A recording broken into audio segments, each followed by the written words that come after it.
आजको हाम्रो बिहानको हाइकिङ धेरै दिनपछि योगा ग्रुपबाट जाँदैछौँ। सबैजना सुतिरहनु भएको छ अनि बिस्तारै बोल्दैछु।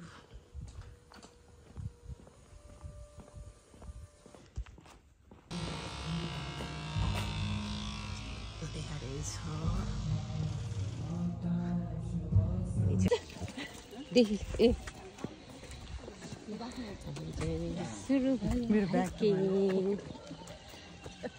यस्तो हुँदो रहेछ है। हामीलाई त कति जाँगर लागेको यस्तो।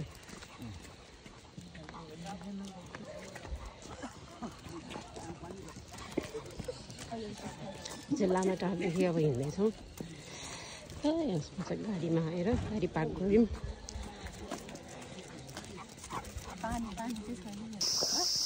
यो बाटो हामी धेरैचोटि हालिसक्यौँ।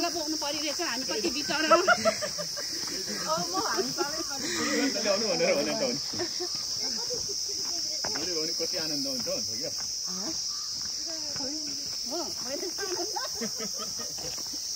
अहिले आनन्दै छ।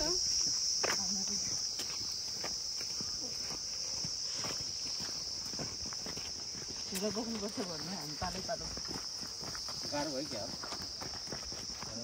गाह्रो छैन क्या खालि यस्तै यस्तरी हाइकिङ आएको छौँ हामी 6 जना। यस्तो मौसम बिहान 5 बजी हिँडेको उक्लिँदैछौँ। यो लामाटारको डाँडा हामी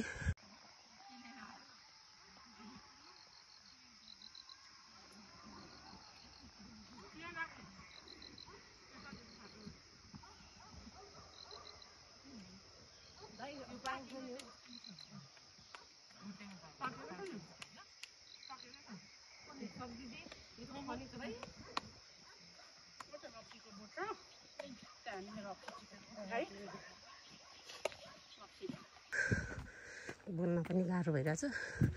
बिस्तारै हिँड्दैछौँ तै पनि यस्तो बिहान त कस्तो रमाइलो के हिँड्नलाई चाहिँ।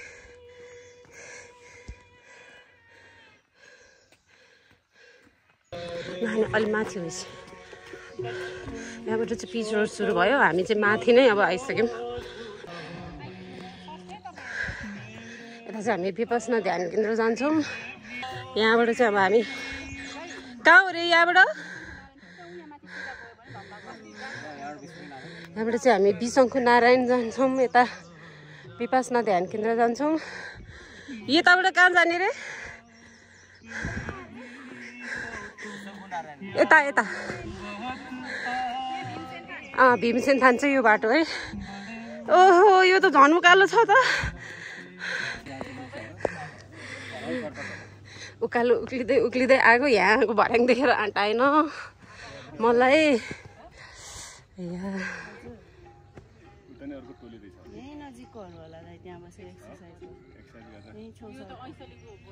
एक्लै त के आयो है।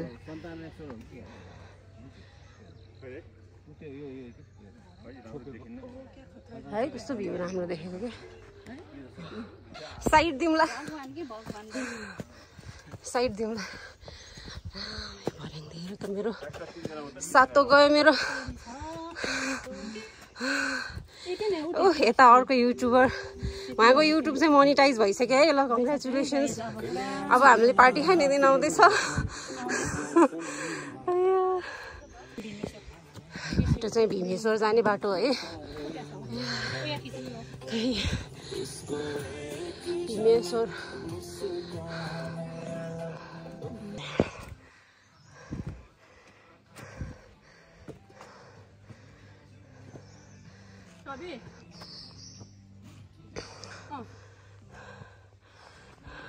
पार्टीहरू यो फुलेको कस्तो राम्रो देख्छ। यता घुम्न छ।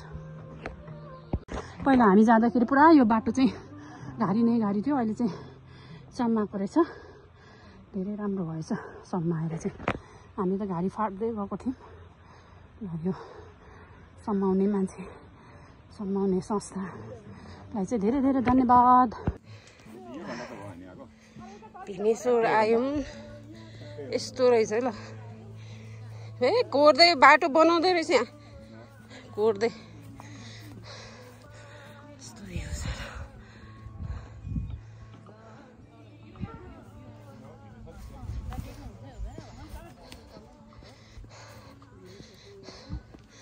भीमेश्वरको के हो मेलामा के थियो नि एउटा गीत आइतबारे मेलामा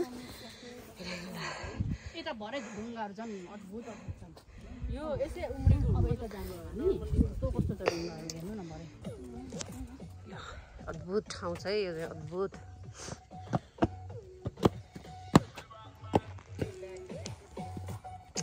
हिमाल यस्तो राम्रो देखिरहेको छ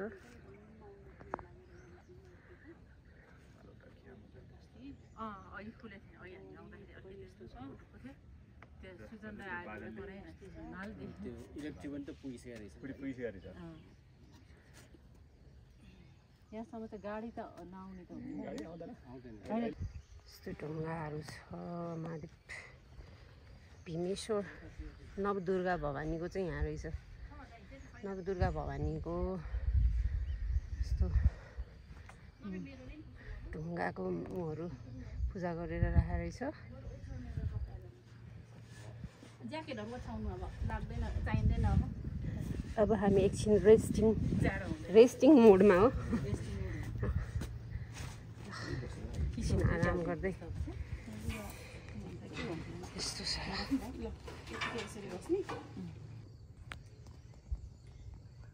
बिस्तारै बाहिर फाल्नुहोस्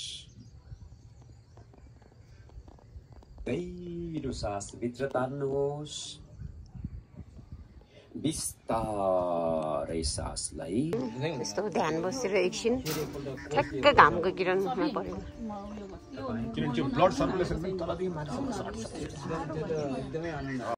अब हामी चाहिँ 15-20 मिनटको ध्यान गऱ्यौँ तर एकदम चिसो भएर चाहिँ अलिक गाह्रो भयो थचक्क बस्न सकेन तर हामी जस्तो जस्तो बस्यौँ जस्तो जस्तो अवस्थामा भयो नि ध्यान त भयो नि लाग्यो नि ध्यान भयो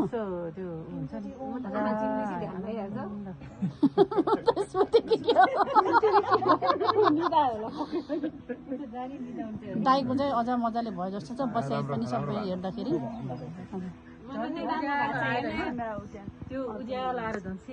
अहिलेसम्म आँखा खोल्नु सकेको छैन ध्यान भएछ मजाले सबै घरदेखि खानेकुरा लिएर आएको छौँ हामी चाहिँ एकदम हेल्दीतिर लागेको छौँ अब बिस्तारै बिस्तारै बिहान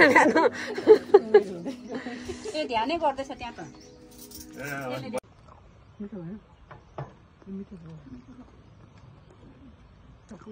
बोकेर ल्याएको यहाँ माथि अनि मिठो हुँदैन घरमा त कहिले राख्नु जानु यहाँ चाहिँ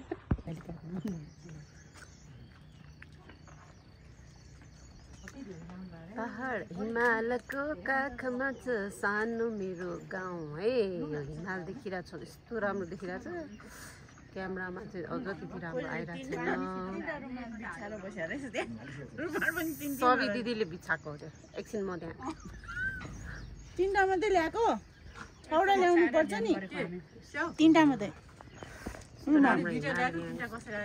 6जना छ अनि 3टा मात्रै ल्याउने 6वटा हामी चाहिँ हाइकिङ आएर त्यहाँ एकछिन रेस्ट गऱ्यौँ ब्रेकफास्ट खायौँ अनि फेरि हाम्रो यात्रा चाहिँ सुरु भयो अब यहाँबाट चाहिँ हामी कहाँ पुग्छौँ हामी कसैलाई पनि थाहा छैन यो बाटो हिँड्दै जान्छौँ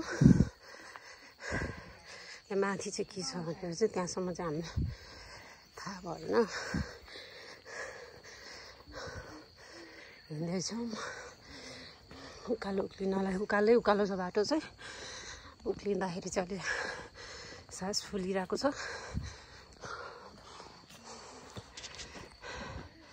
यस्तो गाउँहरू देखिरहेछ राम्रो भ्यूहरू छ माथिबाट चाहिँ भ्यूहरू राम्रो देखिन्छ खुल्दैछ घाम लाग्दैछ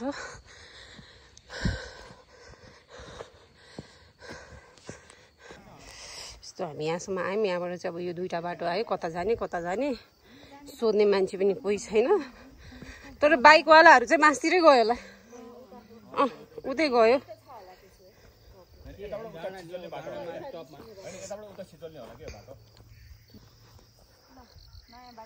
जाने के गर्ने ल ल ल यहाँबाट चाहिँ अब हामी फर्केको बाटो थाहा पाएन पक्कै माथि नै गयो तल छैन बाटो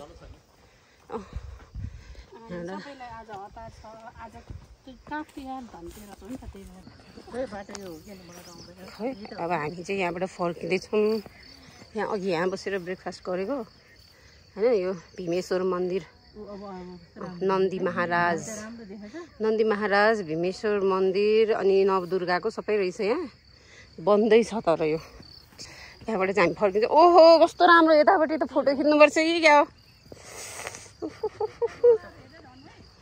जुका के हेर्दै झर्नु कुरो बासुकी नाग राजा रानी बच्चा भन्ने लेखेर छ यो चाहिँ यस्तो रहेछ नाग भनेपछि पो यहाँ छाला जस्तो खालको हैन त्यो है त्यस्तो देख्यो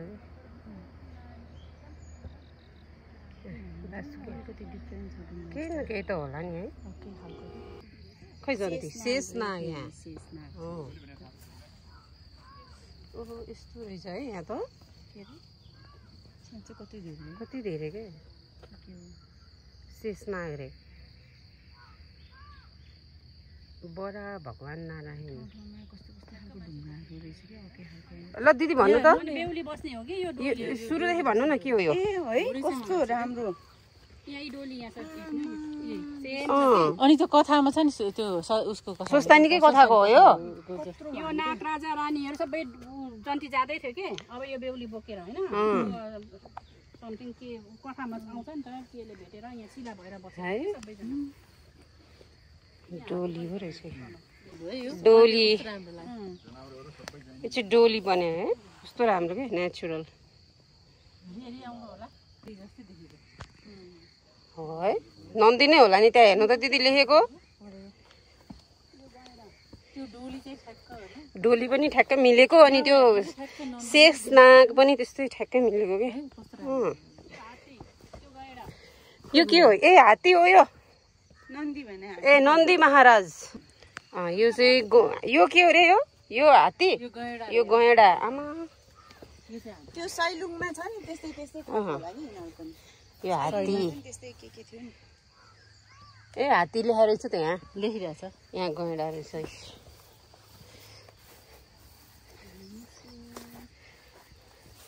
यस्तो चट्टान पत्थर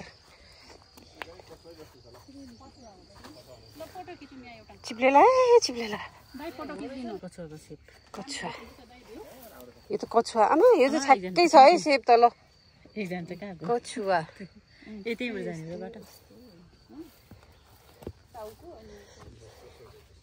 बाफ्रे बाटो त के हो यो त है हामी जाने कताबाट हो यो हाइटमा बसेर खिच्नुपर्छ म जान्छु चिप्लेला है बिस्तारै जान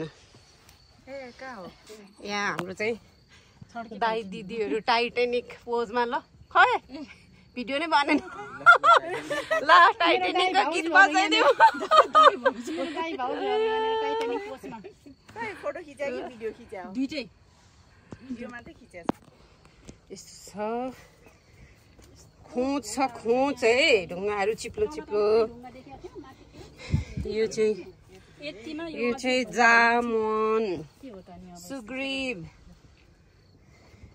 हनुमान हो यता जय हनुमान त ढुङ्गा पनि त्यस्तै कलर गरेर रहेछ जय हनुमान कृष्ण भगवान है यहाँ कृष्ण भगवान खै कहाँ छ ए यो चाहिँ गोबर ए यो पर्वतलाई गोवर्धन बनाएर चाहिँ हेर्नु न है यो ठ्याक्कै गोवर्धन भएकै कुरा लेखाएर चाहिँ क्यारे जस्तो छ गोवर्धन पर्वत पनि ठ्याक्कै मिलेछ त अन्नपूर्ण देवी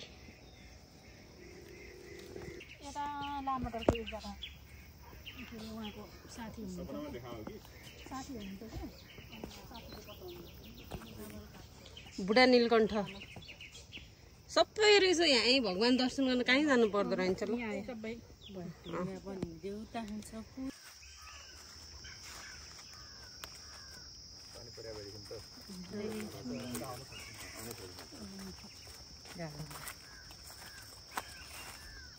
आजको बिहानी चाहिँ हाम्रो यसरी बित्यो हाइकिङ गएर। अब घर फर्किँदैछौँ बिस्तारै बिस्तारै।